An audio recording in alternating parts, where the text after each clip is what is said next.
ആയിട്ടാണ് വന്നിരിക്കുന്നത്. കൊഞ്ച് കൊണ്ടൊരു അട, ചോറിൻ്റെ കൂടെയൊക്കെ കഴിക്കാൻ പറ്റിയ നല്ലൊരു ടേസ്റ്റി ആയിട്ടൊരു അട, അതാണ് ചെയ്യാൻ പോകുന്നത്.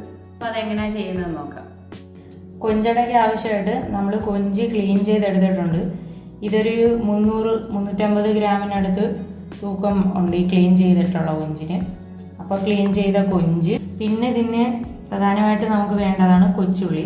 ഇത് സവാളയുടെ അകത്ത് ചെയ്താൽ അത്രയ്ക്ക് ടേസ്റ്റ് വരത്തില്ല, അപ്പോൾ കൊച്ചുള്ളിയിൽ വേണം ചെയ്യാൻ. അപ്പോൾ ഇതൊരു 150 ഗ്രാമിനടുത്ത് കൊച്ചുള്ളി ഉണ്ട്, ക്ലീൻ ചെയ്ത കൊച്ചുള്ളി. പിന്നെ കറിവേപ്പില. ആദ്യം നമുക്ക് ഈ ക്ലീൻ ചെയ്ത് വെച്ചിരിക്കുന്ന കൊഞ്ച് മിക്സിയുടെ ജാറിലിട്ട് ചെറിയ രീതിയിലൊന്ന് ക്രഷ് ചെയ്തെടുക്കണം. അപ്പോൾ അതിന് കൊഞ്ചിട്ട് കൊടുക്കുക.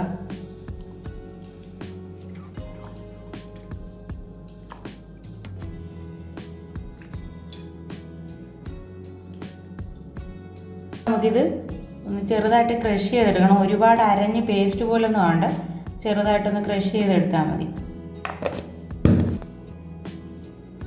കൊഞ്ച് ക്രഷ് ചെയ്തെടുത്തിട്ടുണ്ട്. ഇത് നമുക്കൊരു പാത്രത്തിലോട്ട് മാറ്റാം.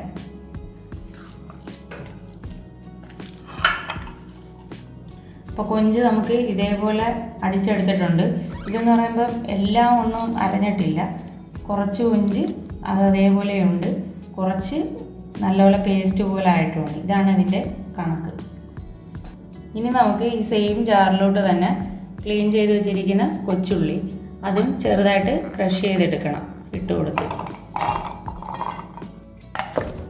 കൊച്ചുള്ളി നമ്മൾ ക്രഷ് ചെയ്തെടുത്തിട്ടുണ്ട്.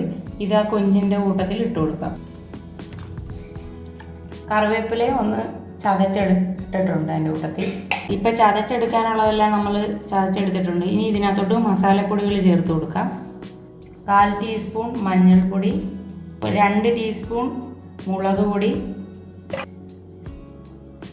1 ടീസ്പൂൺ ഗരം മസാല, 1/2 ടീസ്പൂൺ കുരുമുളക് പൊടിച്ചത്, 1/2 ടീസ്പൂൺ ഉപ്പ്. എല്ലാം കൂടെ നമ്മൾ കൈ കൊണ്ട് നല്ല രീതിയിലൊന്ന് മിക്സ് ചെയ്തെടുക്കണം.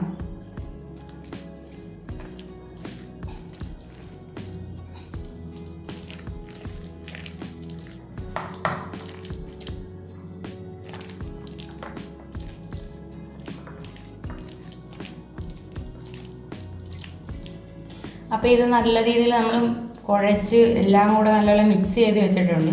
ഇനി ഇത് 1/2 മണിക്കൂർ നമ്മൾ മാറ്റി വെച്ചിട്ട് പിന്നെ ഇത് നമുക്ക് ഫ്രൈ ചെയ്തെടുക്കാം. ഇത് റെസ്റ്റ് ചെയ്യാൻ വെച്ചിട്ട് 1/2 മണിക്കൂറായി. നമുക്കിതിനെ ഫ്രൈ ചെയ്തെടുക്കാം. ഫ്രൈ ചെയ്തെടുക്കാൻ വേണ്ടി ഒരു പാൻ വെച്ചിട്ടുണ്ട്. ഇപ്പോൾ അടിക്ക് പിടിക്കാത്ത ടൈപ്പിലെ പാനായിരിക്കും നല്ലത്, ഇല്ലെങ്കിൽ ഇത് പൊടിഞ്ഞു പോകും. അപ്പോൾ അത് പാൻ വെച്ച് ചൂടായി. ഇനി വെളിച്ചെണ്ണ ഒഴിച്ച് കൊടുക്കണം നമുക്ക്.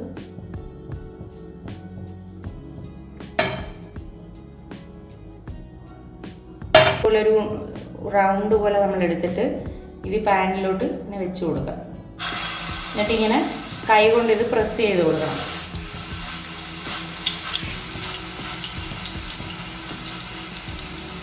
ഇതേപോലെ നമുക്ക് ഈ പാനിനകത്ത് എത്രത്തോളം വെക്കാൻ പറ്റുമോ അതേപോലെ എല്ലാം വെച്ച് കൊടുക്കാം.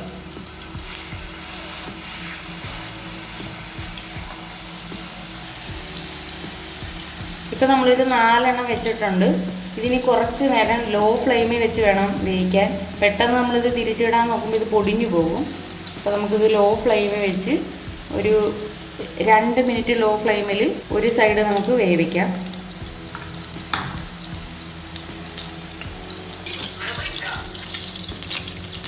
ഇതിപ്പോൾ ഒരു 2 മിനിറ്റ് ആയിട്ടുണ്ട് ഒരു സൈഡ് നമ്മൾ വേവിക്കാനായിട്ടുണ്ട്. ഇനി ഇത് തിരിച്ചിട്ട് കൊടുക്കാം.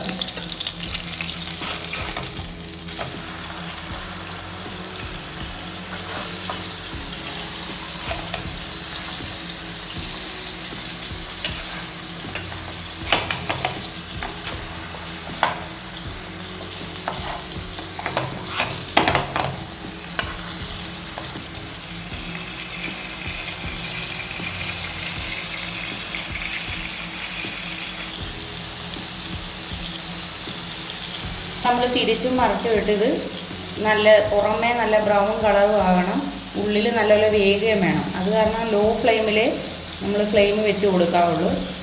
ഇപ്പോൾ നമ്മൾ ഇത് ഒരു 2 മിനിറ്റ് ഈ സൈഡും ഇനി പിന്നെയും അപ്പുറത്തെ സൈഡും 2 മിനിറ്റ് അങ്ങനെ 3-4 പ്രാവശ്യം തിരിച്ചും മറിച്ചും ഇട്ട് ഇത് വേവിച്ചെടുക്കണം.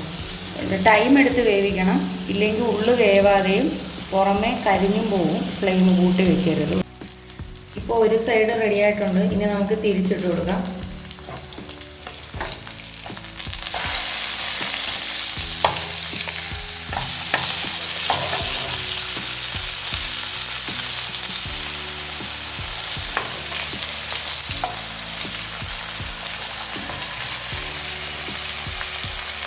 ഇതേപോലെ തിരിച്ചിട്ട സൈഡും നല്ലൊരു ബ്രൗൺ കളറായിട്ട് ഫ്രൈ ചെയ്തെടുക്കണം.